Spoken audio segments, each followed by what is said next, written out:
Hello and welcome to Sadhana and Books. My name is Zita Harkaran, and today I'm bringing to you the second creation story in this mini series, this time from the Hermetic tradition. Last time we had Apocryphon of John from a Gnostic tradition.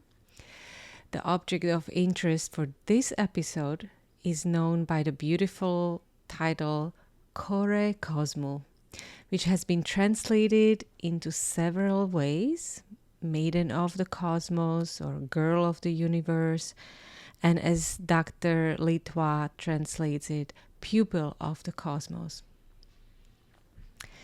You may recognize the word Kore from the Greek mythology. Before she became the queen of the underworld, Persephone was simply known as Kore, meaning the maiden or the girl. The connection, however, ends there. Well, maybe there is one other similarity. They're both stories that place a feminine figure at their center. Unlike the better-known text of Corpus Hermeticum, which consists primarily of dialogues between Hermes Trismegistus and his disciples, or we might say his sons, he calls them his sons, Kosmou stands apart. It connects Hermeticism much more directly with the ancient Egypt through the mythological personas of Isis and her son Horus. But whereas Corpus Hermeticum is narrated by Hermes himself, Kosmou is told by the goddess Isis to her son Horus. However, Hermes still plays a central role, but he appears as the grand creator and organizer of the cosmos. Before we dive into the story itself, let's briefly look at where this remarkable text comes from and why is it not known far and wide. Well, we don't know why is it not known, but it comes from and survives with few other Hermetic writings, mostly fragments, in a collection known as Stobaean Hermetica.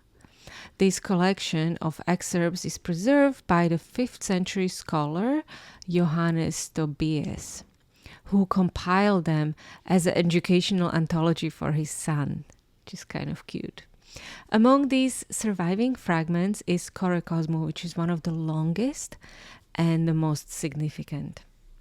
Maybe because it's the longest. So let's explore it together. Before though, let me ask you a question. What do you think is the origin of evil? Why does life on Earth often feel like so difficult? Why does suffering seem to be so deeply woven into the fabric of our existence? If you listen to the previous episode, you know that Apocryphon of John was dealing with this theme as well. In that story, the Aeon Sophia acts independently and inadvertently creates an ignorant and incomplete creator god. Humanity becomes trapped within this imperfect creation, unable to ascend to the higher divine realms. But for many people, this explanation is too cruel. It portrays the entire material world, the whole cosmos, as fundamentally flawed and evil, separate from true God. And that is a very difficult idea to accept, because it can feel as though the story throws out the baby with the bathwater. Like many ancient creation stories, Kosmou begins with a simple but profound idea. Before anything, there is an unidentifiable substance which must be ordered. At first glance, this seems obvious, like of course God creates order. But what is interesting is that order is always mentioned first. Before life, before souls, before humanity, there is an act of bringing harmony to what is undefined. And that seems to be the common role of God in many different religions. Let's go back to the story. As God orders the beings into certain stages, the higher beings establish order among the lower, and lower beings respond with awe toward those above them. Yet God himself remains unknown. And God is thinking he wants to be known. But he doesn't want to be known in an obvious, simple way. What would be even the simple way for God to be known? It's hard to describe, right? So, according to Kosmou, God decides to hide in the countless sparks of his own heart within the gods and inspire them with love. Quote, "Yet, when he decided to unveil his identity, he inspired the gods with the desires of love. He bestowed on their thoughts the manifold sparkle of his heart, so that first they might will to seek, then desire to find, and finally to be able to succeed." What a gorgeous image, right? It speaks of love as not simply as an emotion, but as a driving force to discovery. We search because something inside of us has already recognized a hidden piece of the divine. Whether we search for a person, or we search for knowledge, or we search for excitement, we search for that spark. And so maybe the myth is saying something more universal, that seeking itself is built into the fabric of creation, and that love is the engine to knowledge and knowing. It really reminds me of an escape room where the goal is to find the exit. It's even named that way. But the real joy comes from discovering the clues, solving the puzzles, and really closely observing the whole space, and in that way getting to know the creator of the space and how ingenious it all is. So, God hides himself everywhere, not because he wishes to remain distant, but because he wants to be found everywhere. And so God called Hermes to help him with that. Hermes is his right-hand man, and he understood the task perfectly. Therefore, he created the cosmos, and as the text says, he inscribes the code of God into creation so that every generation might seek it. Fascinating, right? The universe is not random. It is written almost like a great book, containing hidden codes and patterns waiting to be discovered. And it's interesting because in the same section, when he talks about the codes, the Kosmou mentions Egyptian sages like Imhotep and Asclepius, who were very much associated with Hermes and with people who were able to discover these codes and reveal them. And then we can also take this further and connect these hidden codes to mathematical relationships, sacred geometry, proportions such as golden ratio, and these countless invisible laws that organize life itself. Mathematicians are always amazed. They're like, oh my gosh, how cool is mathematics? Because they are just discovering these codes hidden within the numbers. And they speak of the codes that exist in nature in general. And so once Hermes creates these codes, he blesses them with these words. I anoint you with the unguent of incorruption and clasp you tight. Remain undecayed for all eternity and incorruptible throughout time, unseen and undiscovered to all who travel the fields of earth, until heaven in his old age fathers formations worthy of you, which the craftsman called souls. What an extraordinary image. Okay, so the divine codes remain hidden within creation, patiently waiting to be discovered. The creation of the world. In the beginning, everything is still. And then God brings forth a beautiful nature, a woman, a being called nature, and he does it through his voice. And please know the connection to voice, which is similar to word and vibration and sound. So nature astonishes all who beheld her, but she's still barren. So God makes her fruitful and productive. He does it through his breath. So once he created with the word, and then through breath, he brings life into his creation.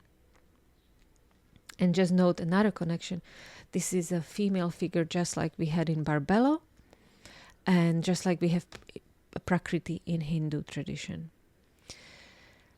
But before I move on, I want to say that through the breath, he bestows a fruitfulness to nature. Then God, this is very specific, he combines breath, intellect, and fire to create the mysterious substance from which the souls themselves will be fashioned. Text describes this material as it does not melt, it does not grow old. It is not matter, it is something else than matter. And it exists forever. And he fashions 10,000 souls from this substance. Again, note the number 10,000 often repeated in many writings. Although all souls share the same origin, they're not completely identical. There is grading to that, and they have 60 different grades or levels. So they differ slightly. Then God creates heavens, establishing the zodiac. Heavens, I guess, means like cosmos. So interestingly, the first zodiacal signs appear to be human figures: Gemini, Virgo, Sagittarius, and Aquarius. The text portrays them as possessing of exceptional power. Then he continues to create souls, but as he gets to the bottom of his mixture, the mixture only includes earth and water. And he creates souls from this mixture of earth and water. And then he gives tasks to these souls to go on and also start creating themselves. And so they create fish, animals, reptiles, birds. Water is interesting because when he says that he created fish, he says that they live in a foreign mixture. Generally, water is not treated well in Hermetic tradition, but about that later. But then something unexpected happens. Among the souls, a certain group of beings started to investigate the fabric from which God fashioned souls themselves. Text never tells us exactly why or what are they actually doing. Were they just trying to understand the divine process, or to imitate it, or to recreate it, or perhaps to unravel it? maybe there was a fear that they will destroy this matter in some way. We don't know. But it seems as if these souls became dissatisfied with the limits of their place in the creation. So they wanted to participate and create something that would be assigned to them. And in the eyes of the divine order, this curiosity became audacity. So we don't know exactly to what level they were trying to open up this, the mixture. And so the audacity demanded the response. The text says, quote, "Thus the commander and master of all decided to craft the physical formations of human beings and by this means forever punish the race of souls." End of quote. A remarkable statement. Human embodiment is presented not as a reward, but as a punishment. Ouch. So, also, here is a connection with Apocryphon of John. There was a mistake that Sophia did, and we know specifically what, that she created without permission. And here it's also a mistake that leads to creation of humans. So the god called up Hermes again to assist in carrying out this plan. Hermes can also be called as a craftsman, right? Because he does the work. God has an idea and Hermes does the work. Hermes needed to carry out this plan, so the rebellious souls were sent to the distant realm, the earth, and Hermes is commissioned to fashion humanity. So the humanity has not existed beforehand. Yet before the human beings are created, the heavenly powers gather together. So it's a big symposium. And rather than leaving humanity completely abandoned, they're like, okay, we are going to help them somehow. And the sun promises to shine even more brighter. The moon vows to illuminate the night when the sun is not there. Saturn gives justice and necessity. Jupiter bestows hope, fortune, peace. Mars grants wrath, struggle, and war. Venus offers desire, pleasure, and laughter. Mercury contributes truth, moderation, and wisdom, promising special favor to those born under his own signs, Gemini and Virgo. So, and then humanity then is not created empty-handed, right? They can arrive with these gifts. So now Hermes needs the substance to create the humans. And he asks for the original soul mixture. But at this point, he receives a very dried up, hard to form mixture. And he explains, "When I received it, I found it completely dried up. Then I used it much more water than was necessary. As a result, what I formed was entirely dissolvable, weak, and powerless. This was so that the human race, in addition to being intelligent, might not enjoy the fullness of power." So the soul mixture was very dried up, and so this is the first limitation to the human soul, so they cannot enjoy the fullness. And once again, we have a theme of water as a sign of failure, as something that brings you down, something that makes you heavy. But human beings still possess the original divine essence that was created at the beginning. That's that soul mixture. But it become mixed with something heavier and perishable. And the result will be a creature that is intelligent yet fragile. So, what do you think? How did the condemned souls react to this where they're like, yes, sure, let's jump and let's participate in this earth and be in a human body. Well, according to Kosmou, the souls cried, screeched, hissed, they protest. They lament what they see as their imprisonment. They said, our home, instead of the aerial world, will be the tiny hovel of a human heart. This image is striking. Here are souls who are once experienced vastness of the heavens are now grieving because they're going to lose it all. And the heart that we think of as the center of spiritual life is described almost as a prison cell. The text even says that the eyes which one beheld the splendor of God's creation became nothing more than hollow spaces. The souls continue their lament.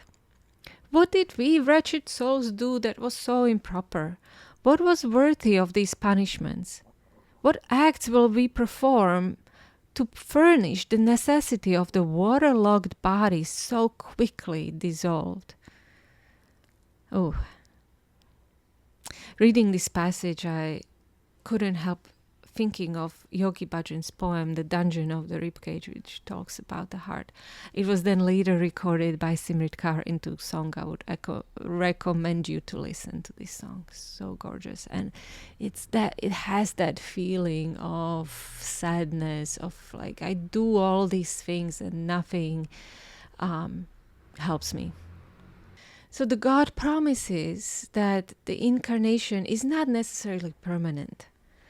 The souls who will live according to the divine order may eventually return to the heavenly realms. And those who will continue to live contrary to that order will move from one body to another, while the most corrupted souls will descend even further into animal forms. Death itself is not the end, but actually space of renewal between incarnation, where the soul is permitted to return temporarily to its heavenly home. The text also says that those who deliberately pursue what is shameful or impious will have their vision completely darkened. And this most likely refers to being spiritually blinded, and they will just never be able to hear the sound of their consciousness. They will never be able to hear the sound of God or angels, or find that path back. And by contrast, those who live justly will become kings and prophets and philosophers and musicians, astronomers, sages. And there are all kind of like interesting jobs mentioned that we don't have anymore, these jobs, but they're just like regular jobs. Basically, it's jobs that reflect the nobility of the soul. Okay, so this so far seems like a traditional reincarnation story, but there is a twist here. And it comes in the form of unexpected character. His name is Blame. Kosmou describes him as beautiful in appearance, clothed in human body, yet possessing something very savage within him. Kind of sexy, right? Blame approaches Hermes and says, "You've forgotten something. You have forgotten what human beings are really like." And he describes us with remarkable precision. "This species is curious of eye and loquacious of tongue. They will listen where they shouldn't. They will touch what should remain untouched. They will investigate every mystery. They will never stop asking questions." And then comes the most astonishing passage of the text. quote, human beings will dig up the roots of the plants and test the properties of their sap. They will investigate the nature of stones, dissect animals down to the middle, not only unreasoning animals, but even themselves, in their desire to discover how they are formed. They will stretch out audacious hands as far as the sea, chopping down naturally growing trees to ferry themselves to the lands beyond. They will investigate what objects exist deep within temple shrines. They will hunt as far as heaven, wanting to observe the movement established there. And I mention only their moderate endeavors. Nothing will remain any more except the remotest regions of earth. Yet the blackest nights of these places too they will explore in their lust. That doesn't sound like antiquity. It sounds like science, exploration, medicine, astronomy, space travel, artificial intelligence, genetic engineering. It's almost eerie. So, the blame recommends for the human audacity to be slightly curbed by fear of failure. He says that people should also be given grief when their hopes are smashed. So he doesn't say, hey, Hermes, create accidents and bad fortune for humanity. He says, Hermes, make them feel grief, bleakness, and despair, and mainly, quote, let the niggling curiosity of their souls be cut down by lusts, fears, waves of grief, and deceitful hopes. End of quote. Horus himself, when he hears that, is horrified. He's like, oh, this is so bad. But Hermes listens and he agrees.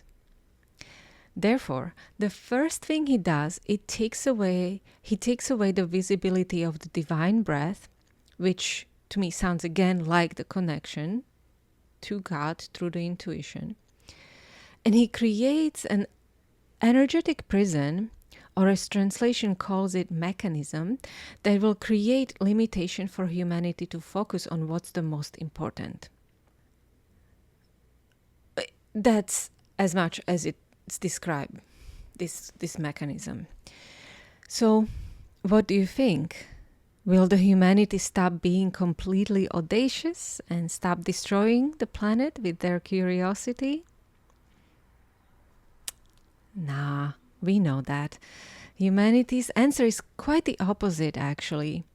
And it is called primitive barbarism. So, this is all just a plan, but now the souls are actually locked in human bodies. And they are completely angry about it, and they revolt against God. And they start using the weaker people to be their slaves and tools, while they kill and murder those who didn't submit. Might was right, and that was the only law. And this is the society they live. The situation was so bad that the elements themselves started to complain to God. And so the meeting was called, and each element spoke their piece. The air spoke how dirty it is from the smoke and disease and the death of the bodies. The water cried that she has to wash hands of murderers and carry dead bodies. Earth said, human, into the ridges of my back they drill with every wicked device. I am entirely drenched and corrupted with the pus of corpses. Uniformly, they appeal for peace and harmony and order on earth. Mainly, may ask for earth to have respect that she deserves. And I think this is the most important part of this narrative that gives explanation to the human suffering that we feel within us, and also why we create that suffering on the outside to the planet. Isis and Osiris. After hearing these pleas, Hermes and the supreme god decide to send Isis and Osiris to the work of elevating the human ways. Quote, they put a stop to savagery of mutual killing. They consecrated precincts and sacrifices for the ancestral gods. They bestowed laws, created food, and protection on mortals. End of quote. And the humans will even learn to read the sacred writings of Hermes hidden in nature. They will learn the special connection between body and soul, that how the body, when the body is sick, the soul just leaves, and how the soul keeps on returning to the body when it needs to be reborn, and that when the heart is lost, the soul is gone. But also, Isis and Osiris created similar sacred order to religious mysteries as it is in heaven. So their order was very replicated on what they seen in heaven. And they taught people about useful things like planting, medicine, philosophy. They initiated law, arts, and sciences. And in this way, they created peace on earth. And once their work was done, they ascended back. And this is where the story is cut off. It's not a complete end. We see that there is a sign of story continuing, but it is cut off. Let's decompose this and take a deeper look. So, in Kosmou, a certain race of souls is punished because of their curiosity and audacity and their desire to reach beyond the limits of what it has been set for them. But what's striking is how Blame proposes they should be punished. He doesn't ask for misfortune or random accidents. He asks that the human beings experience grief, disappointment, heartbreak, fear, and shattered hopes. In other words, he asks that they become capable of feeling.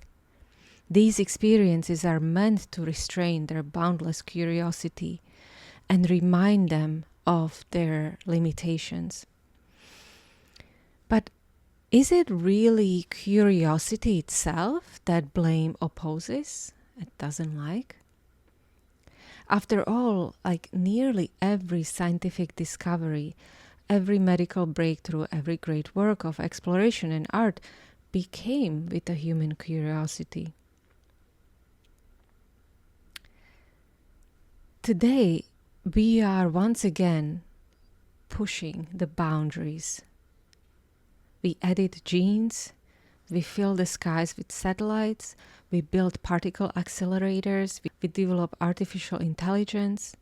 Every digital device around us is constantly collecting information, searching for patterns, wanting to know more. We live in the age of extraordinarily curious technology. But what is the value of this knowledge if we lack the wisdom to use it well?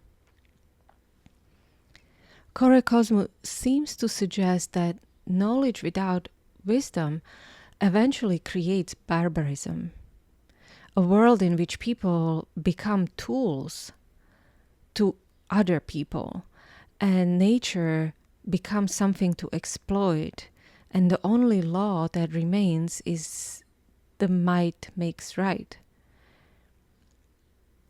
Perhaps the lesson of Kosmou is not that curiosity is dangerous, but that curiosity without wisdom is, and without reverence. And so what is wisdom, right? Is it simply the old age, the temperance, humility, respect? To actually begin answering that question, I think we need to look back at the beginning of the story. Because the beginning is about the order. It's about the order in the underlying substance of nature. And it is about the spark of divine in everything. So God lays himself out into everything. And then Hermes creates these beautiful codes within this nature so that we may always feel this desire to discover it. Isis and Osiris came and they restored order, once again teaching humanity how to live in harmony with the greater universal order. They teach reverence to the divine, care for the land, for people. They make life worth living with music, arts, sciences, philosophy. And they do it with a pure alignment with God's intention. So the goal of humanity then may not be the endless accumulation of knowledge and domination of nature for our own benefit.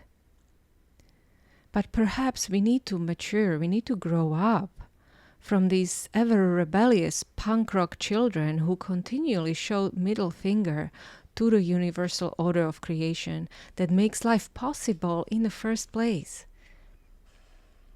What would it take for us to do that?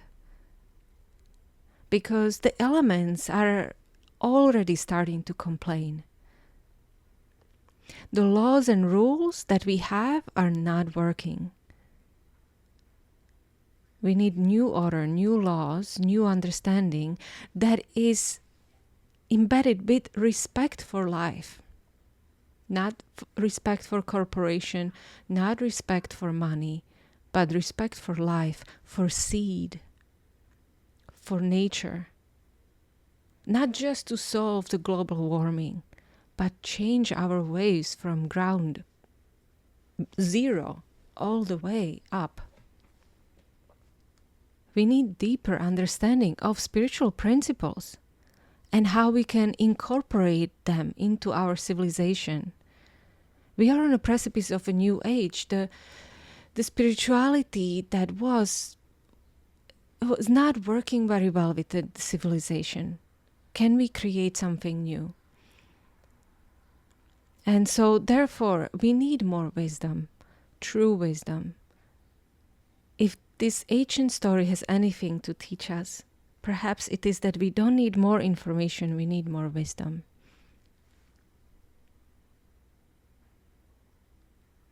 So I would love to hear what you think.